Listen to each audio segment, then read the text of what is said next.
What's up, YouTube? Knowledge is self-determination. So, I wanted to have a discussion about the Confederacy and symbolisms. I might make this a multi-part segment, so just bear with me, guys. Now, what I want to discuss is symbolism.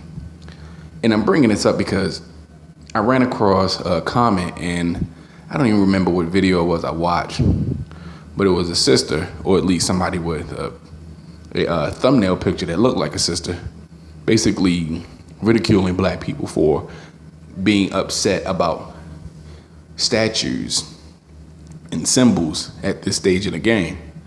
But let's remember that America is based largely on symbolism.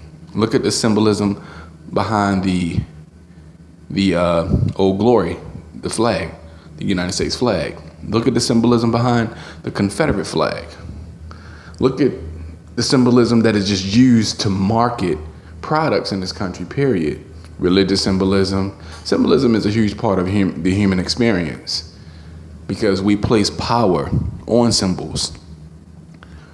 The powers and the implications that we put on symbols are usually held in very high regard. Like the flag, for instance. If you burn an American flag, you could be convicted of treason for a flag because of what the flag, that symbol represents. Just like Confederate statues. They represent a time in this country. They symbolize a time in this country when black people were under the heel, oppressed, segregated, disenfranchised, and whatever other, synonym you can think of.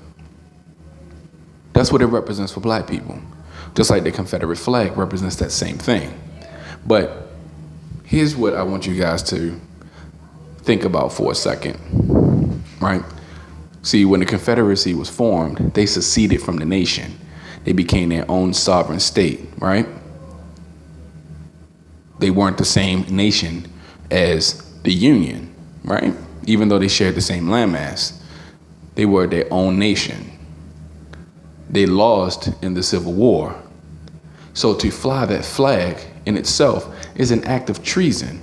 But yet white Southern Americans are defending this treasonous act and telling you that they have the freedom of speech and the right to express themselves however they want, even though they're committing a treasonous act by fighting for and defending a flag that represents separation, enslavement, and the degradation of an entire race of people. Now, this conversation isn't over, but I'm going to end this video soon. But again, this is what these things represent for black people, the symbolism of slavery. Why are white supremacists so hell-bent on keeping that symbolism alive in America? Why? Because they don't ever want us to forget what we are to them, what we mean to them. But that's all I have for that right now. I'm out.